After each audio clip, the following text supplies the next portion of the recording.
오늘은 신천지 이만희 계시록을 교정한다. 39번째 말씀, 아주 오랜만에 다시 주제로 돌아왔습니다.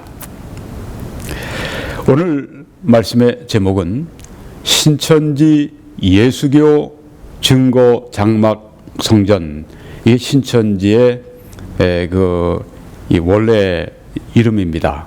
신천지 우리가 그러는데 이 사람들은 이제 이름을 이렇게 붙였습니다. 신천지 예수교 증거 장막 성전. 근데 이름과 달리 이 실체가 무엇인가? 이 제목이 말해줍니다. 신천지가 아닙니다. 지옥천지. 예수교가 절대 아닙니다. 이만희교. 또 증거가 아니라 거짓 증거 장막.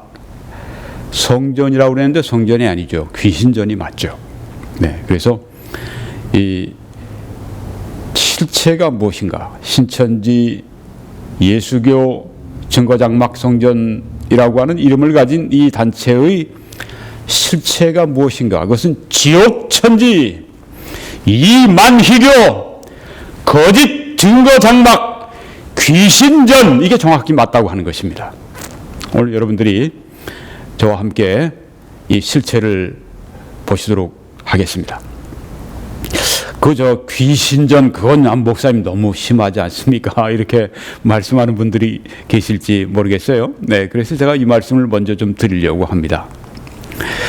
이제 이만희 씨가 쓴 그 요한계시록의 실상이라고 하는 헛소리로 가득한 그 책, 교리 사기책, 거기 보게 되면 331페이지에 이렇게 되어 있습니다.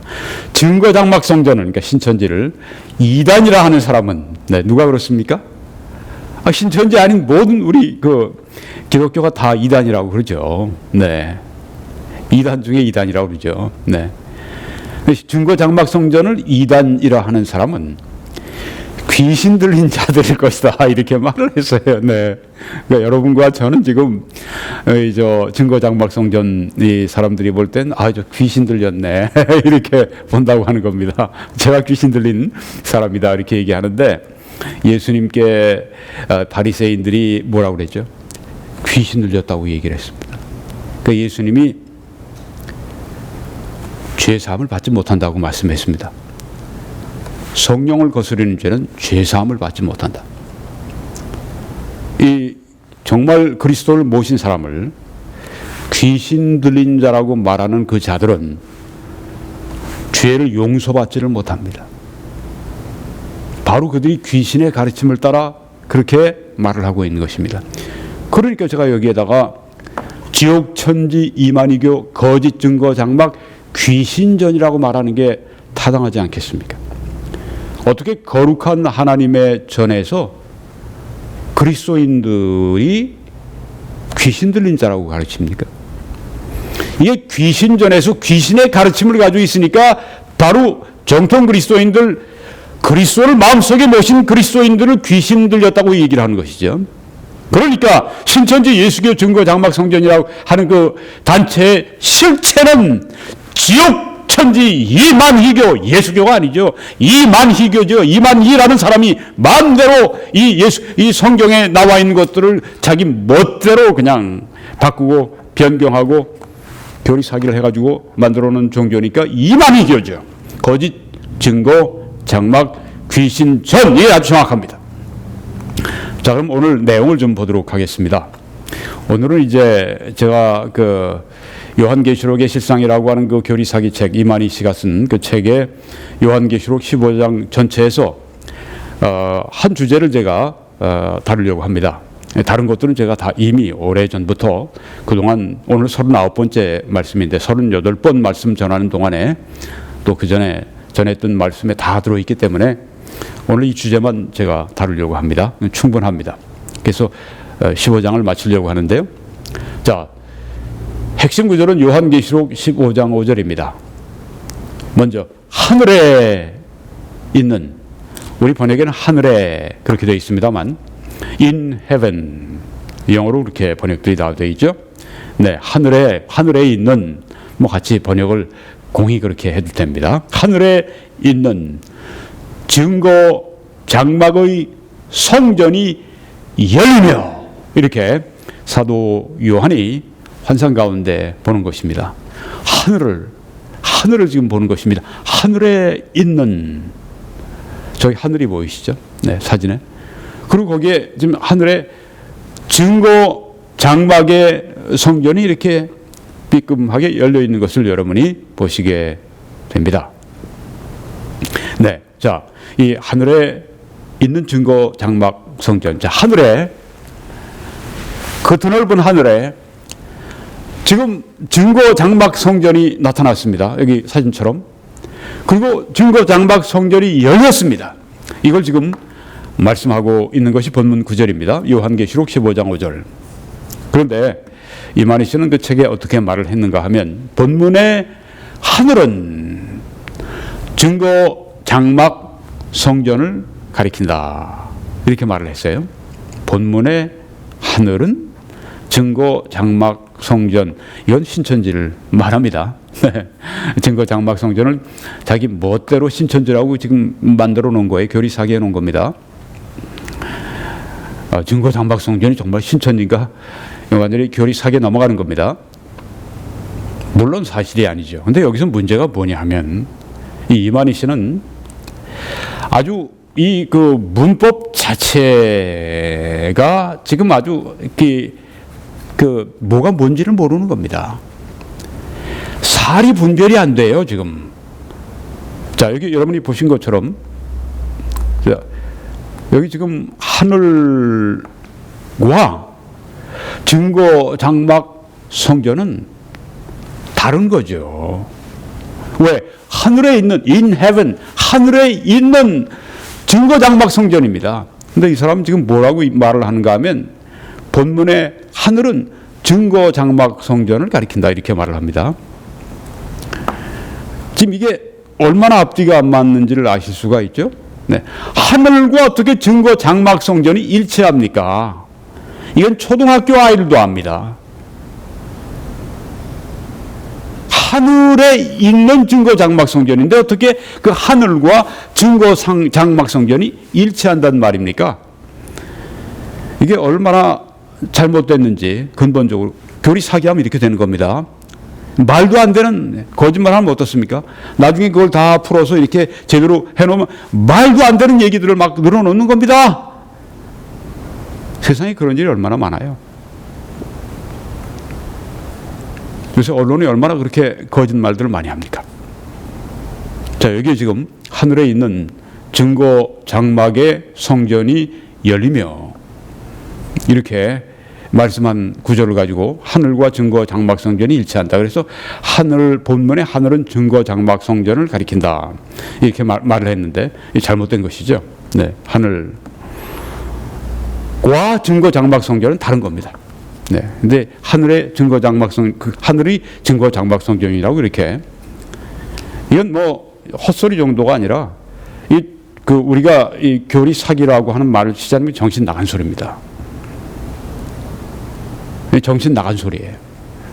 어떻게 하늘에 있는 증거 장막 성전인데 하늘이 바로 증거 장막 성전이라고 말을 합니까? 근데 이거보다 더한 겁니다. 이제 제가 그걸 말씀드리겠어요. 네, 그래서 여기 보시면 하늘에 있는 증거 장막의 성전이 열리며, 이 말씀은 하늘과 증거 장막 성전이 다르다고 하는 걸 전제로 해서 여기 한 말씀입니다. 이게 정상적으로 이해하는 겁니다. 성경 말씀이 하나님께서 이 성경을 통해 우리에게 뭘 알게 해 주시는가, 그걸 우리가 찾아내야 되죠. 그런데 그것이 아니라 지금 이것은 이 성경을 가지고 자기를 신격화하기 위해서 성경을 악용하는 것입니다. 이건 아주 제일 무서운 죄입니다. 그뿐 아니라 자기를 신격화해서 많은 사람들이 자기를 눈먼 사람, 영적으로 눈먼 것으로 만들어서 자기를 추종해서 결국은 지옥으로 끌고 가는 이단의 가르침을 전하는 이 자들은 지옥에서 가장 뜨거운 곳에서 펄펄 끓는 데서 영원토록 고통을 받을 것입니다. 잠시 후에 보십시오. 하나님이 이만희라고 하는 그 사람을 곧 거둬가실 겁니다. 나이가 지금 뭐 거의 90이 다 돼가는데 뭐 얼마나 더 살겠어요. 곧 거둬가시겠죠. 거둬가십니다. 이 세상에서 목숨이 끊기자마자 그는 아주 그냥 지옥에서 가장 뜨거운 곳에서 영원토록 거기서 불탈 것입니다. 자, 이 이만희 씨의 교리 사기 두 번째를 보겠습니다.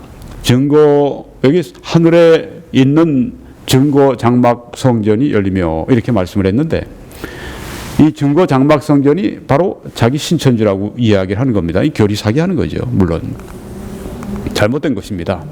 본문의 하늘은 증거 장막 성전, 결국은 신천지를 가리킨다 이렇게 말을. 이중 사기예요.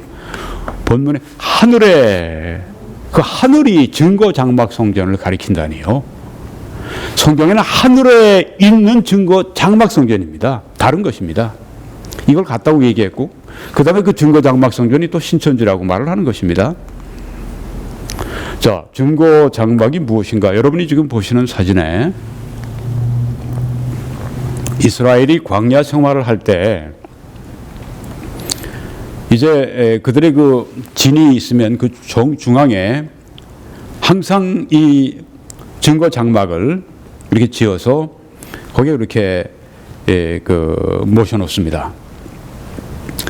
이 증거 장막 모셔놓다는 표현이 조금 아마 맞지 않는 것 같은데, 항상 이 증거 장막이 이제 그 진 중앙에 있습니다.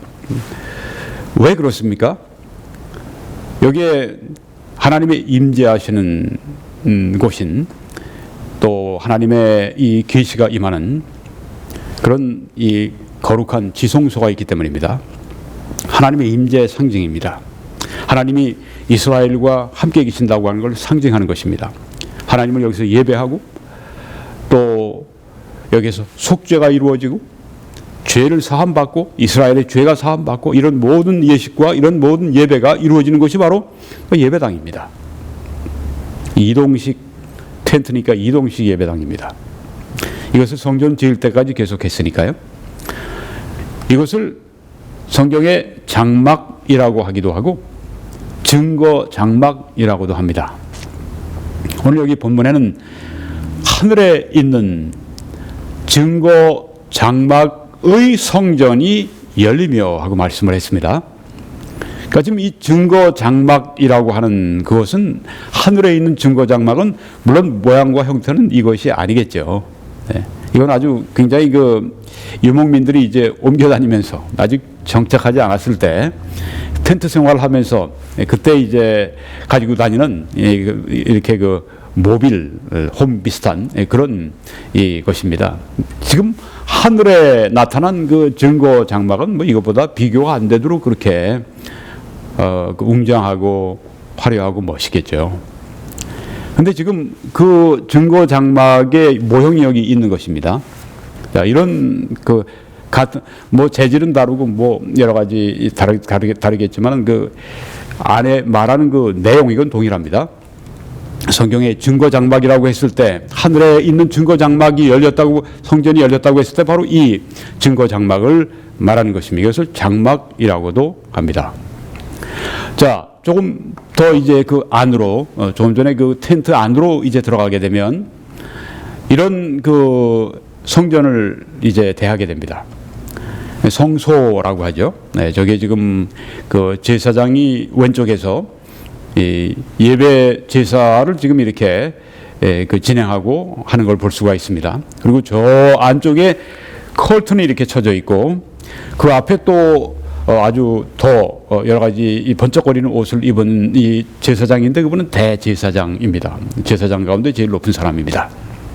그분 뒤에 있는 이 휘장 뒤에 있는 커튼, 이제 거기를 열게 되면 거기는 이 성소보다 더 아주 지엄한, 더 거룩한 지성소가, 아주 가장 거룩한 곳이 바로 거기입니다. 하나님을 예배하는 곳이니까 여기 이 성소도 거룩하지만, 이제 커튼을 열고 안으로 들어가면 지성소, 가장 Holy of Holies, 가장 거룩한 전이 됩니다.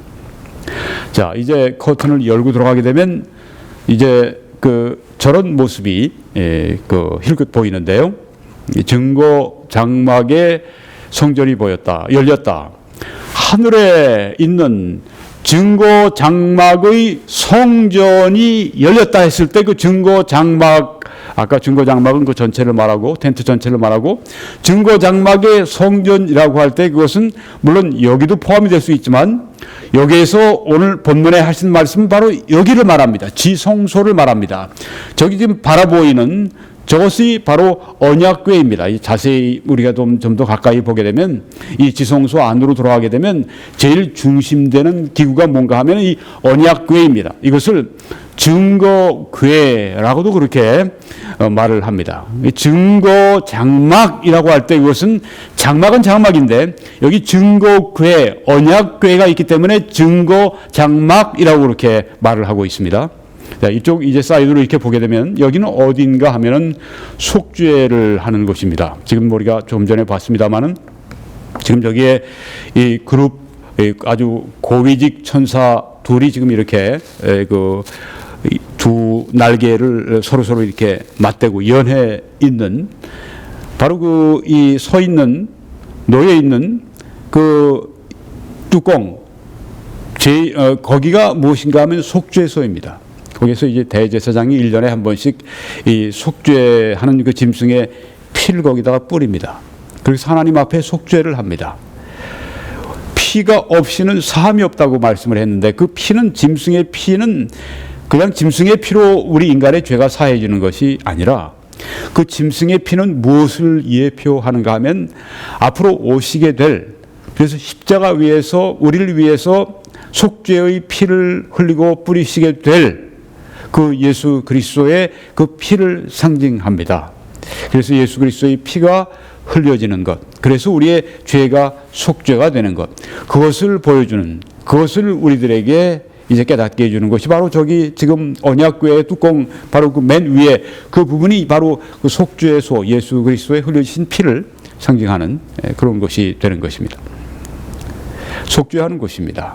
그래서 여기에 이 지성소에는 속죄하는 곳, 속죄 그 시은좌가 있는 그 곳이 여기이기 때문에, 그리고 하나님을 뵙는 곳입니다.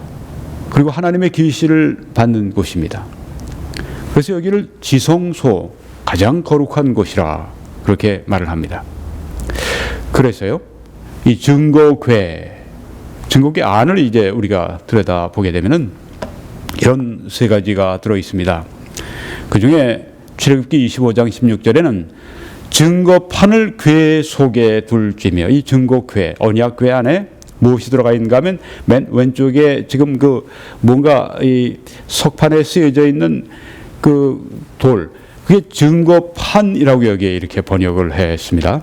근데 이제 히브리서 9장 4절에는 언약의 비석들이다 이렇게 번역을 했습니다. 자, 위에부터 읽으면 만나를 담은 금 항아리와, 저기 지금 항아리 뭐 이렇게 사발이 나와 있는데, 만나를 담은 금 항아리, 뭐 금 사발, 그리고 또 바로 왼쪽에 있는 뭐 그 이렇게 꽃 같은 게 보이고 나뭇잎 같은 게 보이고 나뭇가지 같은 게 보이고, 그게 바로 아론의 싹 난 지팡이를 기념해서 거기에 놓은 것입니다. 그 언약궤, 그 증거궤 안에 들어있는 이 세 가지 것 가운데 하나인데, 맨 왼쪽에 있는 게 조금 전에 우리가 봤던 증거판, 지금 여기에서는 언약의 비석들, 그러니까 모세의 10계명 돌판, 그걸 상징하는 그걸 거기에 지금 담아 놓은 것입니다.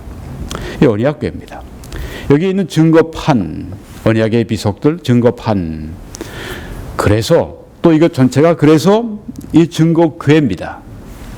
증거판이 들어있기 때문에 이 궤 자체를 증거궤라고 그랬고, 증거판이 들어있는 증거궤를 가지고 있는 장막이기 때문에 증거의 장막이라고 그렇게 말을 한 것입니다. 그러니까 하늘에 있는 증거 장막의 성전이 열렸다는 말씀은 실제로 하늘에 있는 바로 이 증거 장막 성전, 이와 같은 그 모습을 한, 정말 아주 장엄하고 화려하겠죠. 네, 그게 열렸다는 말씀입니다. 하늘도 하늘 그대로고요. 또 거기에 있는 장막, 증거 장막의 성전도 역시 하늘에 있는 증거 장막의 성전입니다. 이걸 부정하는 사람 아무도 없어요. 근데 이게 무슨 뭐 하늘도 증거 장막 성전이요. 이 말도 안 되는, 제정신으로 보면 이거 완전히 그 정신 나간 소리고요. 그게 아니죠. 정신 나간 그런 사람은 아닌 것 같아요. 그럼 교리 사기입니다. 그리고 하는 얘기는 너희들이 뭘 알아? 주석책 보고 아는 뭐 너희들이, 그렇게 얘기를 합니다. 우리가 주석책 보고 알아요? 아니, 성경에 있는 그대로 믿는 게 이게 주석책 보고 하는 겁니까? 예, 주책 맞은 소리죠. 그 다음에 또 뭐 그 증거 장막 성전이 뭐 신천지라고, 뭐 자기네 뭐 단체 신천지라고 얘기를 합니다. 누가 그런 얘기를 해요? 성경에. 너희들은 모르지. 내가 계시를 받아 알지. 계시요? 그 교리 사기. 그게 계시입니까? 교리 사기죠. 계시라고 하면 그건 마귀 계시지. 계시라고 결국 얘기하려고 할 것 같으면 성경과 전혀 맞지도 않은 예수 그리스도의 그 부활하신, 몸으로 부활하신 것을 그저 요모조모로 성경에 있는 말씀 요모조모로 속여가지고 예수님이 영으로 부활했지, 이렇게 가르치면 그 여기에 내가 받은 계시지, 이렇게 말하는 이 교리 사기, 이걸 계시라고 해요? 이 모든 이단 교리들은 이건 다 교리 사기입니다. 우리는 성경을 대할 때, 성경을 해석할 때 굉장히 겸손해야 됩니다. 또 주의해야 됩니다. 왜냐하면 하나님이 무엇을 우리에게 말씀하시는가를 우리가 들어야 하기 때문입니다. 근데 이건 그게 아니에요. 성경은 완전히 자기를 신격화하고 자기 이익을 추구하고 그러기 위해서 성경을 이용해 먹는 책으로 쓰는 겁니다. 이게 벌써 이게 마귀에게 사로잡힌 것을 드러내는 겁니다. 이게 아주 귀신 들려 있는 그 정도의 아주 그것을 보여주는 것입니다. 이런 귀신의 가르침을 쫓는 자들이 어떻게 귀신에 들려 있지 않다고 얘기할 수 있겠습니까? 무서운 일이죠. 하나님의 말씀 그대로 내가 알고 이해하려고 하는 것이 아니라 거기다 그냥 자꾸만 그 말씀을 이용해서 자기가 뭔가 그 나쁜 목적으로 사용해요. 이런 자들이 어떻게 하나님의 용서를 기대할 수가 있겠습니까? 영원히 아주 그냥 지옥불에서, 제일 무서운 불에서 살 겁니다. 이만희 씨 몇 년 안 남았어요. 나이 보니까 몇 년 안 남았어요. 준비하세요. 이제 지옥 갈 준비. 이만희 씨 지옥 갈 준비하세요. 빨리 지옥 갈 준비하세요. 네, 증거 장막의 성전이 신천지라고 하는 것은 이건 억지도 아니고 정신 나간 소리도 아니고 교리 사기입니다. 증거 장막의 성전, 신천지, 뭐 예수교, 증거 장막의 성전, 웃기지 말라고 그러세요. 거짓 증거, 지옥 천지, 이만희교, 거짓 증거 장막의 귀신전, 이게 아주 정확한 실체입니다. 이만희 씨의 교리 사기 세 번째, 이만희의 증거 장막 성전은 성경에 나오는 새 언약이다, 성경에 나오는 새 하늘이다, 성경에 나오는 새 땅이다. 아주 그냥 새빨간 교리 사기를 또 합니다. 자, 보면은 이렇게 말을 합니다. 증거 장막 성전 신천지를 말합니다. 이것이 세워진 원인은, 자, 신천지가 세워진 원인은, 네, 성경의 하늘에 있는 증거의 장막 성전, 네, 증거 장막이 아니라 번역을 제대로 하면 증거의 장막 성전입니다. 증거의 장막 성전. 거기에 지금 있는 그 목적이 무엇입니까? 이제 우리가 성경을 보게 되면 거기에서 이제 7 재앙을 가진 7 천사가 나옵니다. 하나님의 가장 거룩하신 그 임재하시는 그곳에서 이들이 막 직접 나옵니다. 재앙을 가지고 막 나옵니다. 그리고 이제 그 16장에 들어가면 땅에 인류 역사상 아주 최후 그리고 아주 최대의 재앙이 막 쏟아져 부어집니다. 그것을 보여주고 있습니다. 그것 때문에 지금 나타난 것입니다. 자, 하나님의 이 진노가 이 땅을 덮어버릴 이 무서운 7 대접의 심판이 하나님께로부터 하나님의 보호자로부터 나온다고 하는 것을 보여주는 것인데, 자, 이게 지금 뭐 그런 말씀은 아랑곳도 없고 본문의 뜻은 아랑곳도 없고 그거 가지고 성경은 그래도 하나님 말씀이라고 믿고 배워온 그런 이 교회 다니는 사람들, 그런 사람들을 다 아주 그냥 낚아가지고 지금 자기의 이 교리를, 자기의 이 악한 교리를 그냥 이 귀신의 가르침을 막 갖다가 이제 풀어놓습니다. 증거 장막 성전 신천지가 세워진 원인 이렇게 말합니다. 이 증거의 장막 성전과 전혀 여기 성경의 본문에 말씀한 그 하나님의 그 말씀의 본뜻과 전혀 다른 자기의 이야기를 여기서 지금 하고 있는 겁니다.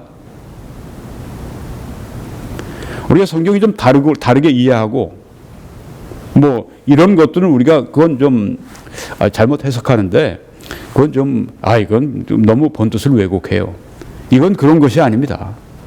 모든 성경 자체를 다 그냥 아주 자기의 어떤 신격화하고 이 모든 자기 악한 목적을 위해 쓰려고 하는 아주 악한 죄죠. 악한 죄입니다. 이 증거 장막 성전 신천지가 세워진 원인을 여기 얘기합니다. 게다가 이제 모든 성경 구절을 갖다 댑니다. 첫 언약에 흠이 있어 새 언약을 세운 것처럼 히브리서 8장 7절을 갖다 댑니다. 히브리서 8장 7절에 여기 지금 이 제시하는 이만희 씨가 제시한 이건 전혀 이 성경의 본문 이 말씀과 그리고 이 본뜻과 전혀 다른 것이죠. 이용해 먹는 겁니다.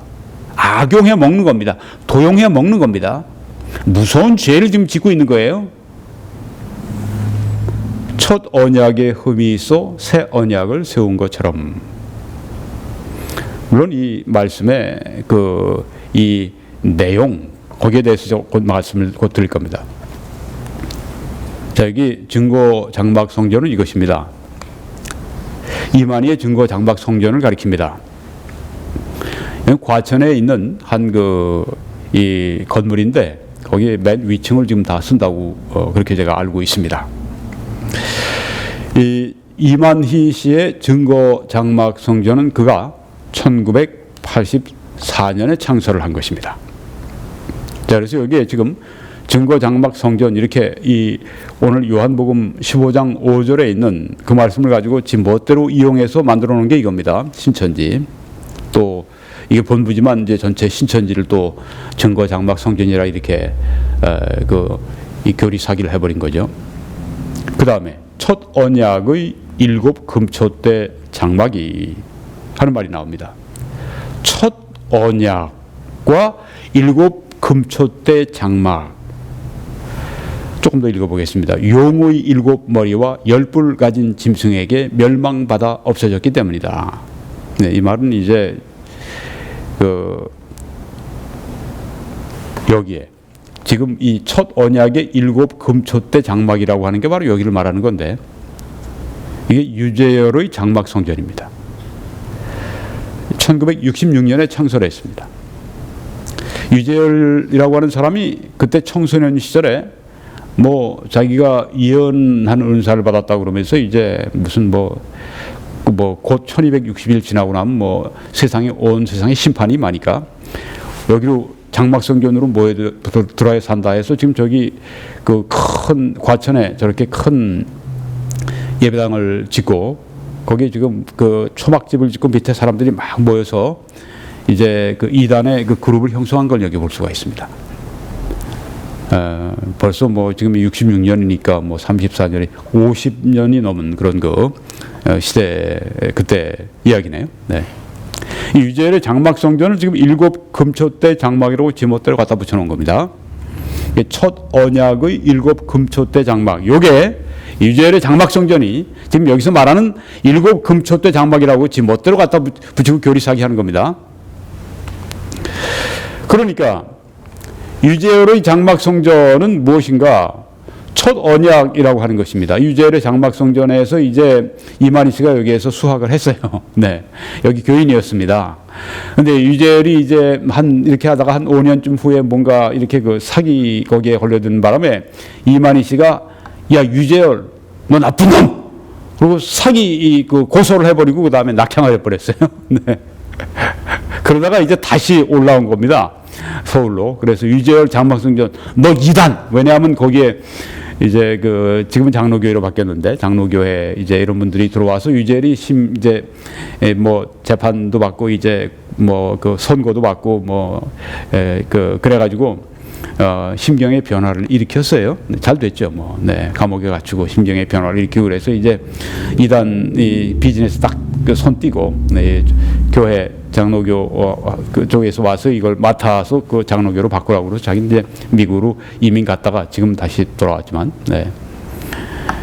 그런데 그때 그 장로교 들어와서 이단 교회를 이제 장로교회로 바꾼 그 사람들이 바로 이제 뭐 7머리 10뿔 짐승 뭐 그래가지고 뭐 여기를 파괴했다. 여기를 뭐 그게 바로 뭐 아주 적그리스도니 뭐니 막 그냥 그 얘기를 하는 겁니다. 네, 이게 이단 이걸 그 정통으로 바꿨으니까 이게 자기 볼 때는 정통을 이단으로 바꾼 겁니다. 네, 그래서 유재열의 장막성전 이게 바로 그 짐승에게 먹혔고 이게 바로 배도했고 이게 바로 그 잘못됐고 타락했고 그게 첫 언약인데, 네, 첫 언약 여기 지금 말한 것처럼.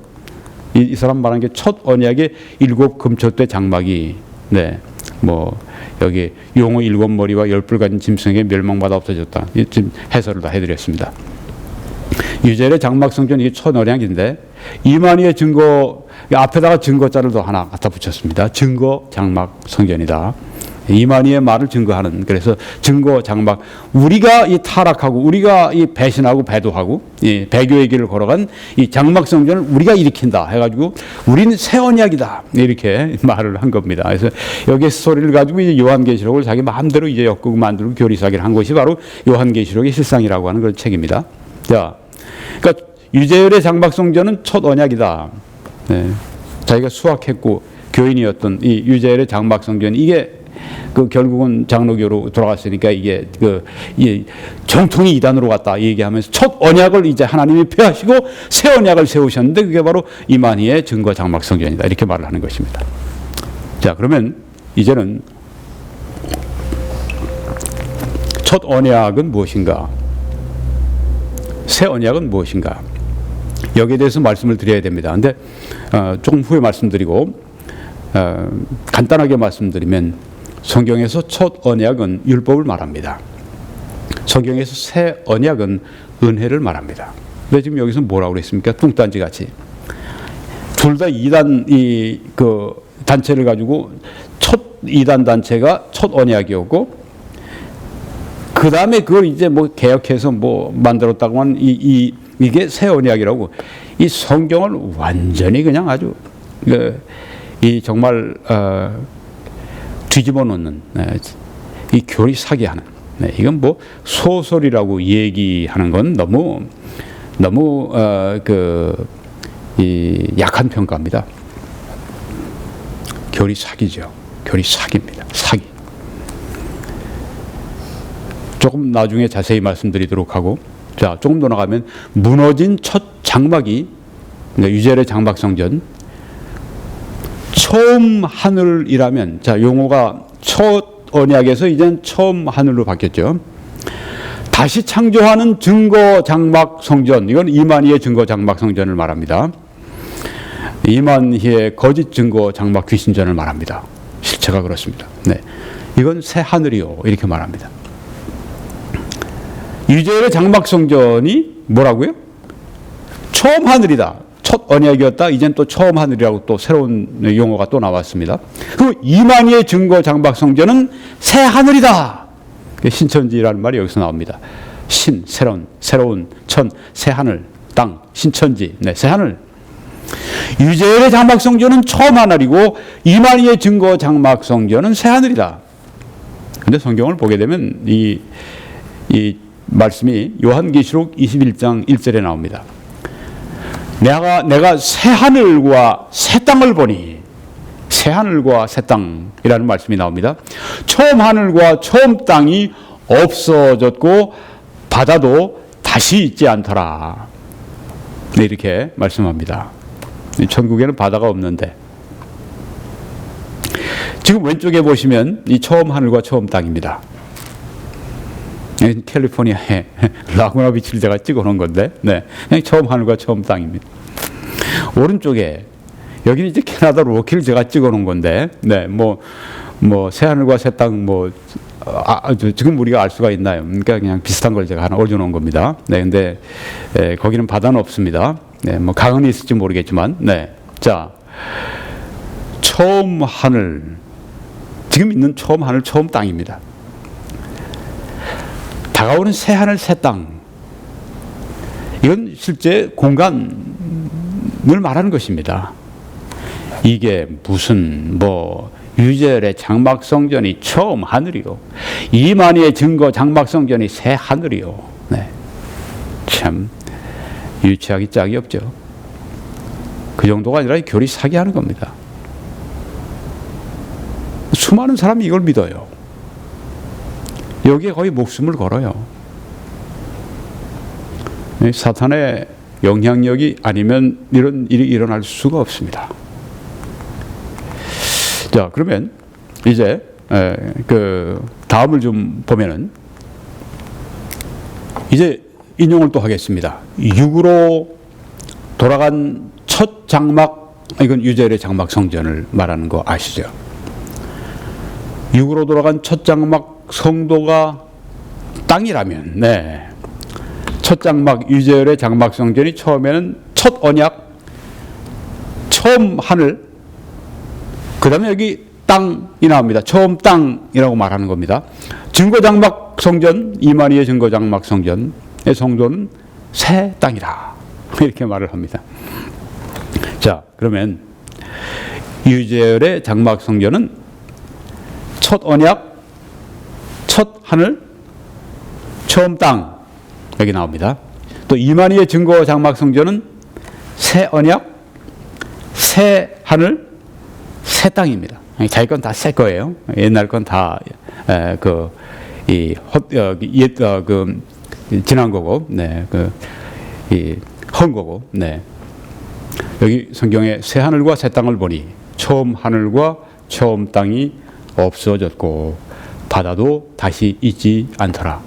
모든 그리스도인들은 요한계시록을 미래로 보든 혹은 현재의 관점으로 보든 처음 하늘과 땅은 지금 우리 여기 지금 이 처음 하늘과 땅입니다.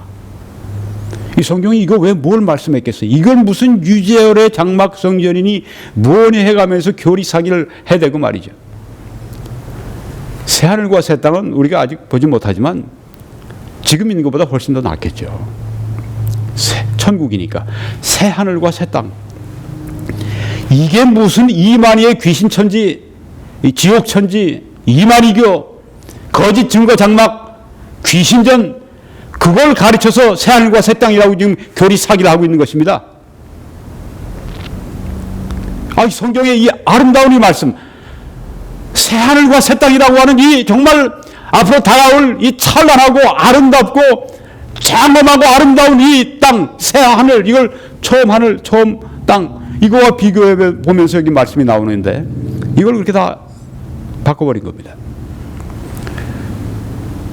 자, 그러면 이제 아까 이 첫 언약, 유재열의 장막 성전, 새 언약, 이만희의 증거 장막 성전, 네, 이런 그 교리 사기 다 버리고 성경 말씀에 첫 언약, 새 언약, 아주 중요 교리입니다.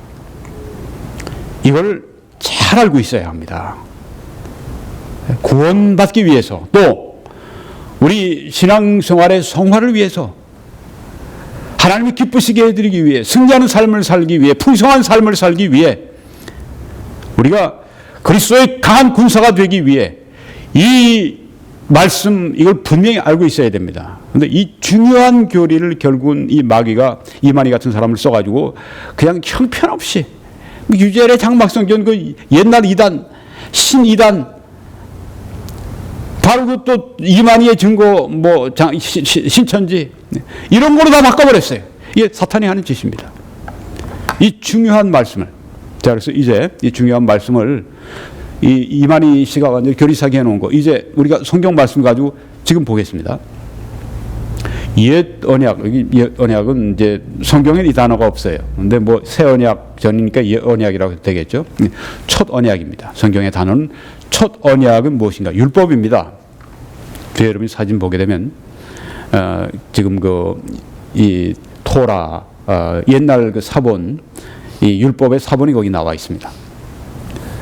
자, 율법이 무엇입니까? 첫 언약이 무엇입니까? 이 세 가지로 우리가 성경에 나와 있는 걸 볼 수 있습니다. 가장 작은 개념으로는 10계명을 이제 율법이라고 합니다. 그 다음에 조금 크게 신명기 전체를 율법이라고 합니다. 그 다음에는 모세오경 전체를 율법이라고 그렇게 토라 율법이라고 말을 합니다. 또 율법은 이 세 가지로 이렇게 우리가 구분해서 성경에 나와 있는 걸 볼 수 있습니다. 도덕법입니다. 도덕에 관한 법. 뭐 너희는 이웃에 대해 거짓 증거하지 말지니라 그런 도덕법이죠. 네. 그리고 의식, 제사, 절기법, 뭐 오순절을 지키고 무슨 뭐 유월절을 지키고 뭐 그 제사할 때는 뭐 어떤 짐승을 뭐 쓰고 뭐 등등 네, 이런 그 법이 있고요. 또 민법, 형법이 있습니다. 그 유대 사회에서 그때 그 필요한 그 법, 오늘 우리들에겐 헌법과 우리의 법이 있는 것처럼 이 세 종류의 율법이 있습니다. 예수 그리스도가 오셔서 십자가 위에서 의식, 제사, 절기법 그 모든 앞으로 예수님이 오셔서 이루실 예수님에 관한 그런 그 예표하는 것인데 예수님이 오셔서 다 이루셨기 때문에 그것은 이제 끝났습니다. 그리고 민법과 형법은 유대인들에게 그 당시에 필요했던 법이니까 오늘 우리들에게 필요한 법은 아닙니다. 그런데 도덕법 이것은 여전히 우리들에게도 적용이 되는 것입니다. 그러니까 이 세 종류의 율법 가운데 도덕법은 여전히 유효하다. 왜냐하면 예수님은 구약에 있는 율법보다 더 높은 수준의 도덕을 우리들에게 제시하셨기 때문입니다. 그러니까 예수님이 말씀하신 새 계명 그 안에 이 율법의 도덕법이 포함되어 있기 때문에 어떤 뭐 신학적인 입장을 가지고 있더라도 다 이 도덕법은 우리가 지금도 지켜야 된다. 이렇게 믿는 것이죠. 왜? 더 수준 높은 법을 우리가 가지고 있는데 그 안에 포함되어 있는 그 법, 그건 우리가 당연히 지키게 되는 거죠.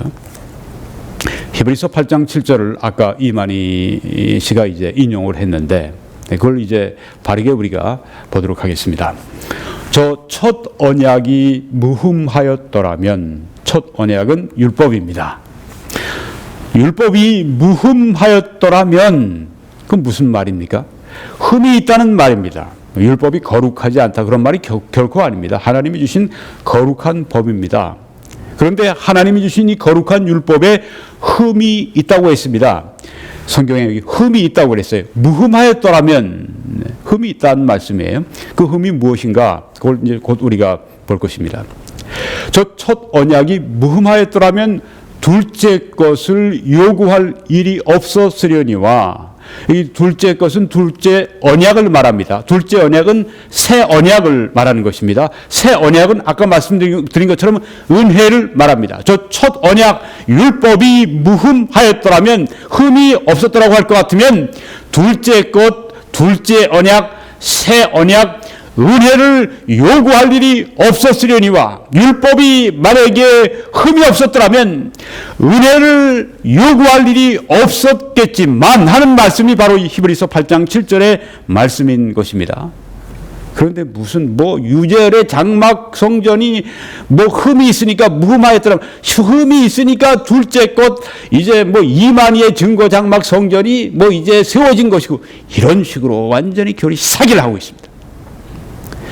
율법이, 여기 성경 말씀은 이 말씀입니다. 하나님이 우리들에게 주시려고 하는 말씀은 이 말씀입니다. 저 첫 언약 율법이 무흠하였더라면 흠이 있기 때문에 둘째 것, 둘째 언약, 새 언약 은혜를 요구할 일이 생겼다는 말씀입니다. 율법의 그러면 5가지 특징이 무엇일까요? 네. 율법은 온전하게 하지 못합니다. 율법은 의롭게 하지 못합니다. 율법은 거룩하게 하지 못합니다. 율법은 죄를 깨닫는 역할을 해줍니다. 율법은 또한 거룩함을 우리들에게 보여주고 있습니다. 율법은 거룩합니다. 하나님의 거룩함을 보여주고 있습니다. 자, 율법의 첫 번째 특징을 보겠습니다. 율법은 거룩합니다. 로마서 7장 12절에 율법은 거룩하고 계명도 거룩하고 의로우며 선하도다. 율법의 거룩함, 여기에는 흠 잡을 것이 전혀 없습니다. 그럼 무엇이 흠입니까? 이 거룩한 것에도 뭐 흠이 있습니까? 네, 이제 말씀을 우리가 성경을 통해 볼 겁니다. 자, 이 율법은 거룩하기 때문에 하나님의 거룩하신 기준을 제시합니다. 그래서 우리가 하나님의 거룩함의 수준에 이르지 못하는 걸 보고 우리 자신의 내 도덕을 자랑하고 내 어떤 그 윤리를 자랑하고 이런 모든 내 자기의 모든 것이 교만하던 것이 다 깨져버리게 됩니다. 그 높은 수준에 이를 수 없기 때문에. 그리고 내 의로는 절대 저 하나님의 의에 이룰 수가 없구나. 그리고 예수 그리스도의 의를 의지하게 만든다고 하는 것입니다. 이게 율법의 그 기능이고 역할이고 또 목적이기도 합니다. 율법의 두 번째 특징은 무엇입니까? 죄를 깨닫게 합니다. 로마서 3장 20절에 율법의 행위로 그의 앞에 의롭다 하심을 얻을 육체가 없나니라고 말씀했습니다. 아무도 율법의 행위를 가지고 아무리 선하게 보이고 법 없이 살 것 같고 진짜 천성이 아주 선하고 진짜 좋은 사람 같고 그렇지만 하나님 보실 때 그 안에 죄악의 성품이 있기 때문에 그가 아무리 노력하고 아무리 힘을 들이고 아무리 공을 쌓아도 율법의 행위로 하나님 앞에 의롭다 하심을 얻을 육체가 없다고 말씀했습니다. 아무도 율법의 행위로 하나님 앞에 구원받을 수가 없습니다. 율법으로는 뭘 합니까? 죄를 깨달음이라고 말씀했습니다. 율법은 죄를 보여주고 죄를 우리들에게 너희들이 죄인이라고 하는 것을 서치라이트 같이 우리들에게 확 보여주는 것이 바로 율법의 역할입니다. 로마서 7장 7절에 그래서 율법으로 말미암지 않고는 내가 죄를 알지 못하였으니 율법이 없었으면 내가 죄를 몰랐을 것이다. 하나님의 거룩한 법이 있기 때문에 그걸 보고 내가 죄인인 걸 알았다는 거죠. 그 율법이 탐내지 말라 하지 아니하였더라면 내가 탐심을 알지 못하였으리라. 탐내는 게 죄구나. 이 성경 율법에 나와 있으니까. 율법이 죄를 드러냈습니다. 여기 MRI 암에 검사하는 것이 있습니다. 우리에게 몸에 암이 있는가를 보여줍니다. 그렇지만 이거로 고쳐주지는 못합니다. 마찬가지로 율법은 우리들에게 죄를 깨닫게 하지만 죄를 사해 주지는 못합니다. 그래서 율법은 하나님의 거룩하신 기준을 제시해서 우리의 죄를 드러내어서 우리를 정죄합니다. 그리고 나는 정말 이 곤고한 사람이고 나는 정말 죄인 중에 괴수다. 죄를 깨닫고 그 다음에 나의 죄를 용서하기 위해 대신 십자가에서 죽어주신 그리스도께 인도하게 된다고 하는 것입니다. 율법의 세 번째 특징은 무엇입니까? 거룩하게 하지 못하면 이게 흠입니다. 이게 바로 흠입니다. 이 거룩하신 하나님의 법의 흠이 무엇인가? 법 자체는 흠이 없어요. 그런데 이 거룩한 하나님의 법이 우리를 거룩하게 해주지는 못해요. 이게 흠입니다.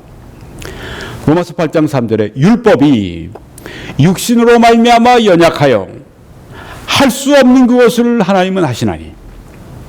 율법은 거룩한 법이지만 우리가 율법을 지킬 수 없기 때문에 우리가 율법으로는 구원을 얻을 수 없고 율법으로는 하나님 앞에 의로울 수가 없고 율법으로는 우리가 하나님 앞에 거룩한 사람이 되지 못하고 그것을 하나님은 하신다고 했습니다. 율법이 할 수 없는 일, 우리 죄를 보여주고 우리가 죄인인 걸 깨닫게 해주지만 우리를 거룩하게 하지 못합니다.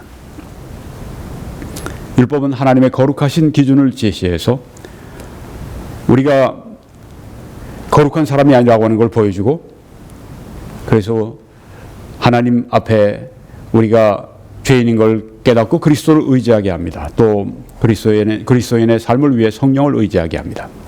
율법으로는 절대 하나님을 기쁘시게 할 수 없으니까요. 율법의 네 번째 특징은 무엇입니까?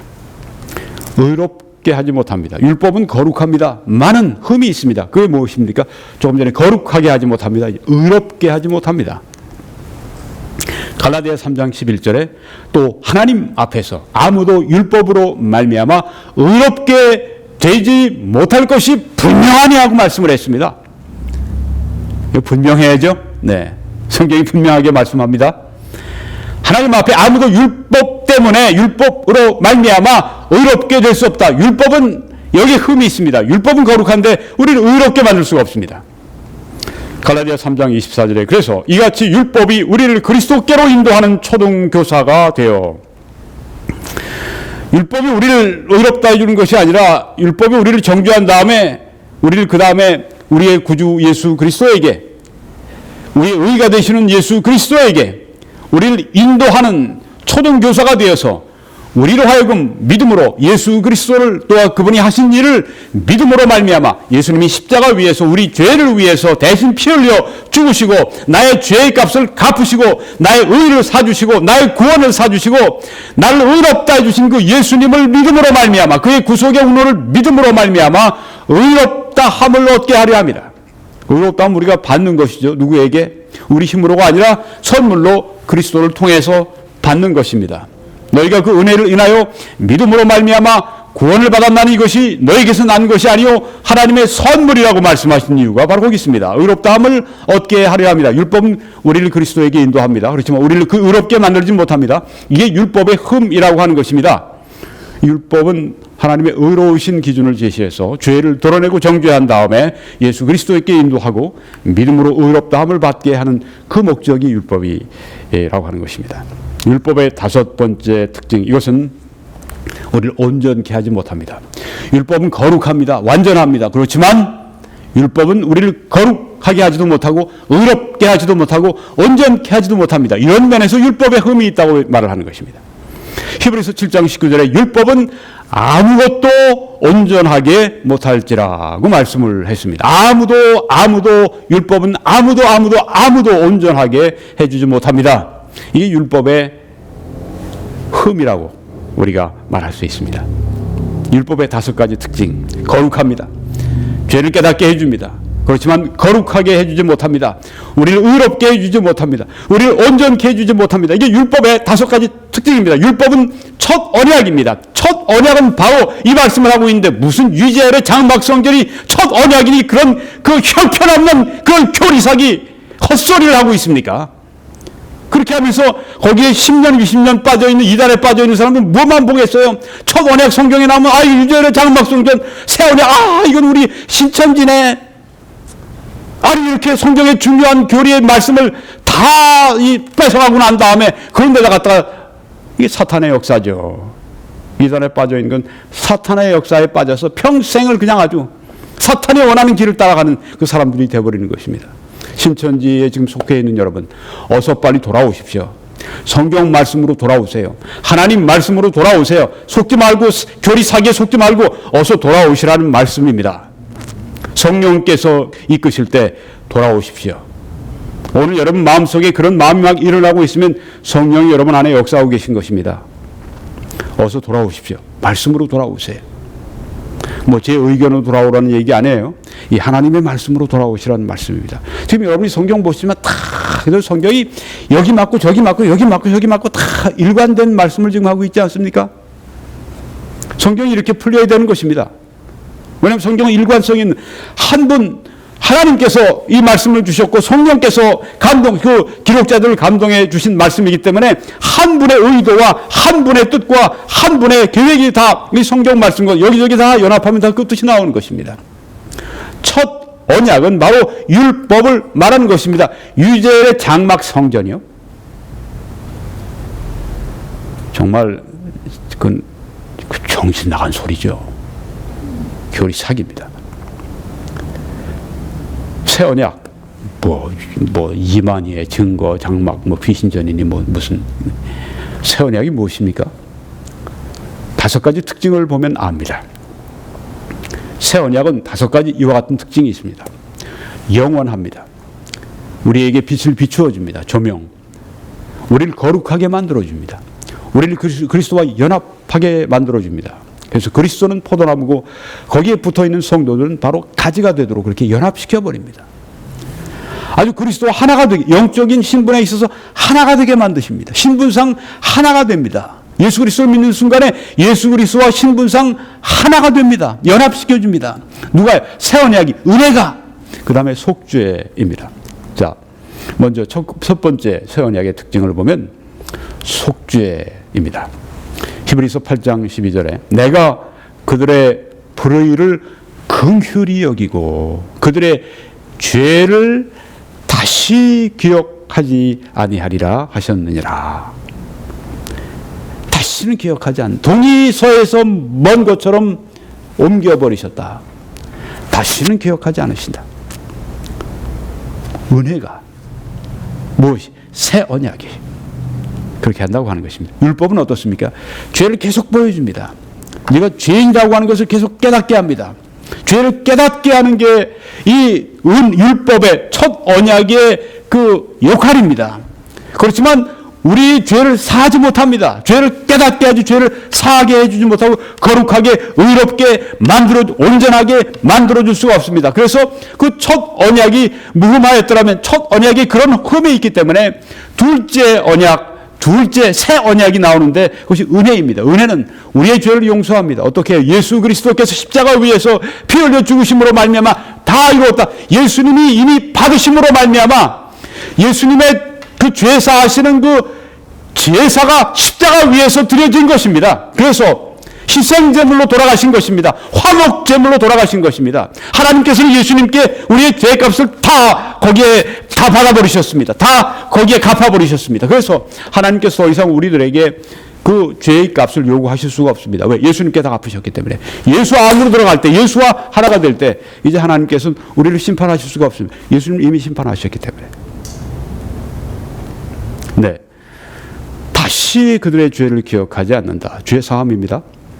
예레미야 31장에 구약에 벌써 이 말씀이 나옵니다. 이 새 언약이요. 구약에 새 언약은 예수님 말씀하시기 전에 벌써 구약에 나옵니다. 예레미야 31장 34절에 내가 그들의 악행을 사하고 다시는 그 죄를 기억하지 아니하리라. 여호와의 말씀이니라. 이게 새 언약입니다. 새 언약의 두 번째 특징은 연합입니다. 히브리 8장 10절에 또 주께서 이르시되 그날 후에 내가 이스라엘 집과 맺을 언약은 이것이니. 이 새 언약은 본래 이스라엘과 맺으셨습니다. 물론 우리들에게 적용이 되지만 먼저 이스라엘과 맺으셨습니다. 계속 보겠습니다. 이스라엘 집과 맺을 언약은 이것이니 내 법을, 하나님의 법을 그들의 생각에 두고 그들의 마음에 이것을 기록하리라.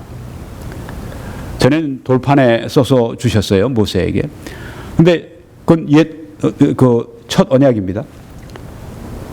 그 율법입니다. 그런데 하나님이 우리 마음과 생각에 기록하고 두시는 이 법이 뭔가? 우리 마음에 쓰셨습니다. 신비에 쓰셨습니다. 전엔 육비에 전에는 그냥 돌에 쓰셨는데 지금 우리 마음의 비석에 쓰셨습니다. 이 은혜입니다. 나는 그들에게 하나님이 되고 그들은 내게 백성이 되리라. 은혜입니다. 어떻게 은혜를 베푸십니까? 하나님이 그리스도를 보내셨습니다. 그리스도가 우리의 구원을 위한 모든 일을 다 이루셨습니다. 그리고 하나님이 성령을 통하여서 그리스도께서 하신 모든 일을 우리가 믿도록 해주셨습니다. 이 은혜입니다. 너희가 그 은혜를 인하여 믿음으로 말미암아. 믿음은 내 마음대로 믿는 것이 아니죠. 누구든지 성령으로 아니하고는 예수를 주시라 할 수 없다고 말씀하지 않았습니까? 너희가 그 은혜를 인하여 믿음으로 말미암아. 믿는 것도 은혜입니다. 믿음으로 말미암아 구원을 받는다. 은혜입니다. 새 언약입니다. 로마서 6장 5절에 만일 우리가 그의 죽으심과 같은 모양으로 연합한 자가 되었으면 또한 그의 부활과 같은 모양으로 연합한 자도 되리라. 승리의 생활에 아주 제일 중요한 이 말씀이 이것이죠. 예수 그리스도와 내가 지금 하나가 되어 있다. 예수 그리스도 안에 있는 모든 것이 바로 나의 것이다. 잠재적으로, 신분적으로. 이제 그것을 내가 믿음과 기도와 말씀과 뭐 교제와 뭐 예배와 이런 모든 것들을 통해서 어떤 신앙의 훈련 이런 걸 통해서 이제 나에게 실제적인 모든 혜택이 나에게 오는 그런 그 과정을, 그 성화의 과정을 우리가 밟아 나가야 하지만은 연합되어 있습니다. 새 언약은 우리를 연합시켜 주십니다. 그리스도와 하나가 되게 하십니다.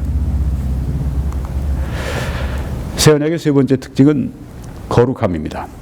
에스겔 36장에 또 새 영을 너희 속에 두고 new heart라고 그랬습니다. 아주 새 마음을 너희 속에 두고 새 마음을 new spirit 너희에게 주되 새 영을 너희에게 주되 여기에 뭐 마음 heart 영 spirit 이런 용어들이 성경에 같이 이렇게 서로 이렇게 교차해서 쓰입니다. 같다는 말이죠. 영이나 마음이나 우리에게 일방적으로 주시는 겁니다. 너희 육신에서 굳은 마음을 제거하고 부드러운 마음을 줄 것이며 이게 은혜라고 하는 것입니다. 하나님이 하시는 일입니다. 성령을 우리 안에 주셔서 우리를 부드럽게 우리의 마음을 부드럽게 만들어주고 뜨겁게 만들어주시고 사랑하는 마음으로 만들어주시고 이게 은혜라고 하는 것입니다. 은혜를 많이 받을수록 마음이 부드러워지죠. 은혜에서 멀어질수록 마음이 굳어지죠. 네.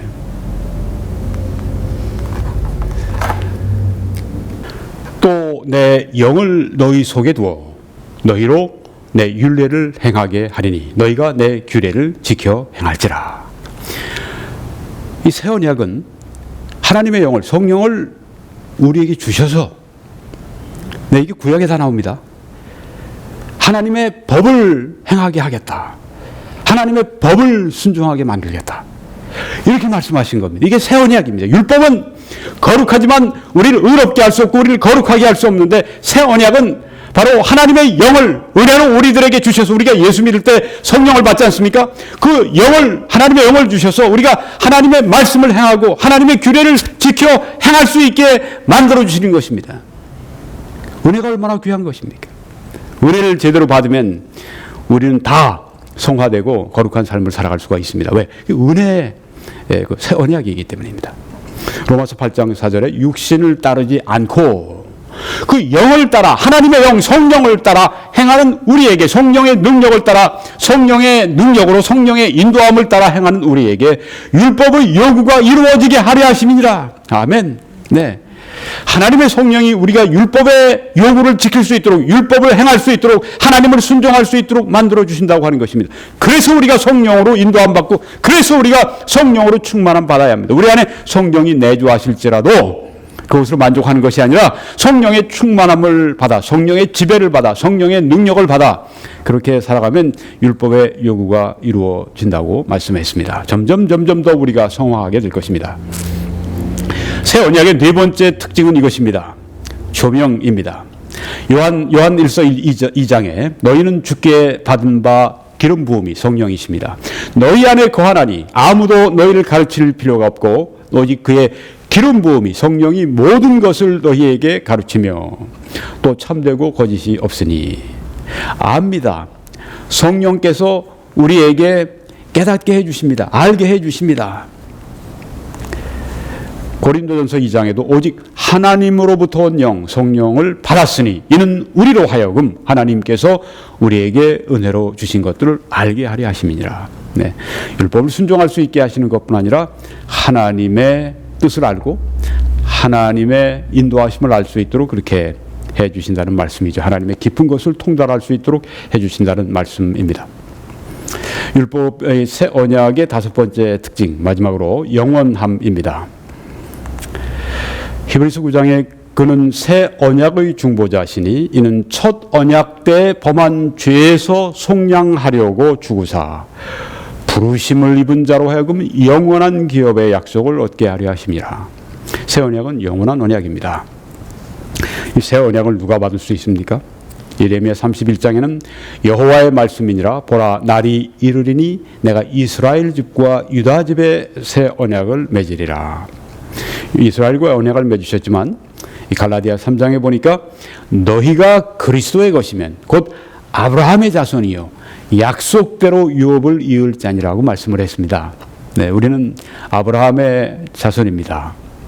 믿음으로 영적으로 아브라함의 자손입니다. 아브라함의 후손이 이제 이스라엘인데 하나님이 이스라엘과 맺으신 새 언약은 우리도 그 약속을 받아 유업을 이을 자라고 말씀을 했습니다. 네, 그 새 언약의 수혜자는 또 우리들입니다. 이제 한 가지 더 보고 마치겠습니다. 첫 언약과 새 언약의 차이. 첫 언약 율법은 명령은 하지만 도움을 주지 않습니다. 둘째, 새 언약은 명령을 할 뿐 아니라 가능하게 해주십니다. 성령으로. 또 첫 언약은 사람의 책임만을 말씀합니다. 그런데 둘째, 새 언약은 성령의 능력과 우리 사람의 책임을 말씀합니다. 첫 언약은 노력의 산물입니다. 새 언약, 둘째 언약은 자연적인 열매입니다. 물론 우리 책임을 하지만 결국은 성령의 능력으로 되기 때문에 이런 차이가 있다고 하는 것입니다.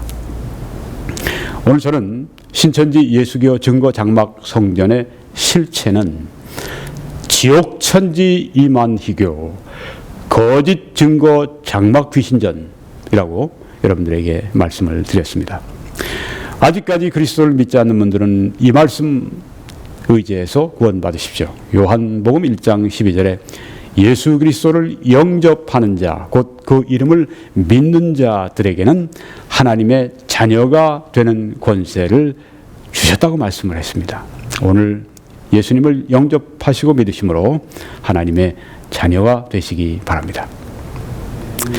이 사역을 위해 기도해 주시고 또 주위에 동영상을 전해 주시고 그리고 선교헌금으로 후원해 주셔서 함께 이 하나님의 말씀이 더 넓게 증거되고 복이 끼쳐질 수 있도록 함께 해 주시기를 간절히 바랍니다. 또 함께 해 주신 분들께 심심한 감사를 드립니다. 이제 이 웹사이트로 들어오셔서 필요한 말씀들을 들어보시고 시청해 주시고 또 해외나 뭐 한국이나 여러 곳에서 어떻게 선교헌금을 하실지 필요한 정보가 사진의 맨 위에 배 그림 밑으로 이렇게 쭉 내려오시면 맨 아래 선교헌금을 클릭하시면 필요한 정보가 다 들어 있습니다. 여러분이 이렇게 참여하실 때 하나님의 크신 축복이 함께 하시기를 간절히 축원합니다.